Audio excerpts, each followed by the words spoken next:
I'm Jack Rogers. Welcome back to Jacked Up Cakes. Today I'm going to be showing you how to make a super cool and very green Lucky Charms cake.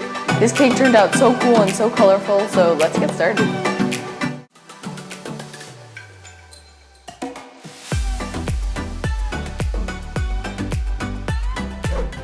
The first thing you're going to need to do is you're going to need to bake 7.5 pounds of chocolate cake and split it between 3 7-inch cake pans, 2.5 in each if you can't do the math. And once those are fully baked and fully cooled, place them in the fridge for a bit just so they're a little chilled. It's easier to cut up your cakes if they're chilled. Take them back out, take them out of the pan, and then I like to take a serrated knife and cut the humps off the top. I placed those aside and prepared my buttercream. I made 2.5 recipes, my go-to. You know, when I release my recipe, I feel like I should just change it to 2.5 recipes. So then I can just be like, oh, 1 recipe of my buttercream. Kind of makes more sense because I think almost every YouTube video except the last one, I used 2.5 recipes. Anyways, back to the cake. All I did to the buttercream was I dyed it a light minty sort of green with a bit of Kelly Green food coloring from Wilton. And I actually added a few drops of blue just to get like a more bright color almost. I don't really know. I just thought blue would enhance the color more, so that's what I did. Once the buttercream was dyed, I set it aside and oh gosh, this took me so long. I had to separate the charms from the what are they called? The whole grain disgusting bits. When they're with the charms, they're not that bad, but alone they're trash. Don't eat them. No one eats those. All I did was I took 2 boxes of family-size Lucky Charms and I poured it in a bowl. Eventually, at one point, I just poured them on the table and was like separating it because it was a lot quicker and I was not in the mood to separate it. I don't think anyone's ever in the mood to separate charms from Lucky Charms. You only really need 1 family-size box. I always make more. You'll always hear me say that. I always make more than I need. But it's always better to have more than less. It's better to have more of those than run out. Moving on is time to layer this cake. First step, put a dab of buttercream on the cake board. Place your first cake layer. And before I place each cake layer, I put some simple syrup.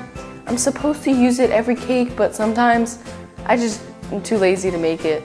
And all it is 1 part sugar, 1 part water, boiled together and then cooled, and it just keeps the cake more moist. You can probably tell by what the cake looks like on the camera.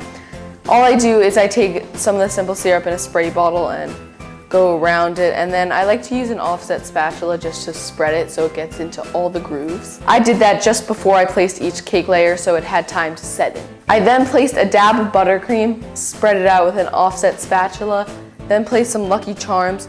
You want to like press these in, and you don't want too many because you don't want like an open lip almost from them like holding the cake up. So just like take your fingers and, you know, press them in. I repeated this process until I got to the top, and I always save my best cake layer for the top. It's just what I do. And unfortunately, the cake got so tall from all the Lucky Charms and the thick layers of buttercream that I couldn't do 6 layers. So I had to do 5. And I now have the extra cake layer sitting in a plastic bag in my kitchen because I want to use it, but I don't know what for. After it was layered, I placed a dab of buttercream on top and began to crumb coat this cake. Crumb coat's just a thin coat that locks all the crumbs to the cake, so when you come back to ice it, there's no crumbs left. After it was crumb coated, I placed it back in the fridge for a couple of minutes, and then once that was cooled to the touch, I took it back out and I filled a giant, I just ordered this because I wanted to be able to pipe these rings around the cake without having to refill my bag. And so I bought 18-inch piping bags, and they are huge. So I tried to put all my leftover buttercream in it, like filled it up to like that much. And I was like, okay, I'll just pipe it and then I won't have to refill it.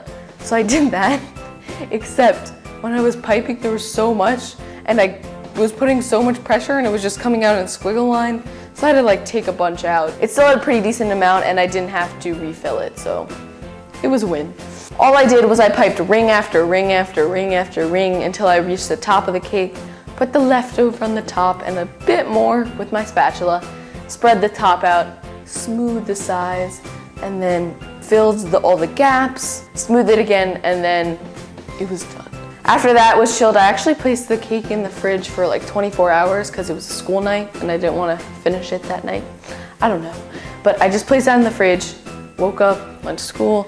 Next day, after school, I took the cake back out and I dyed the buttercream a little darker. Oh, by the way, I'm sorry I can't show you of me dyeing this buttercream because there's no outlet by my new table. So I don't know where to plug the mixer in.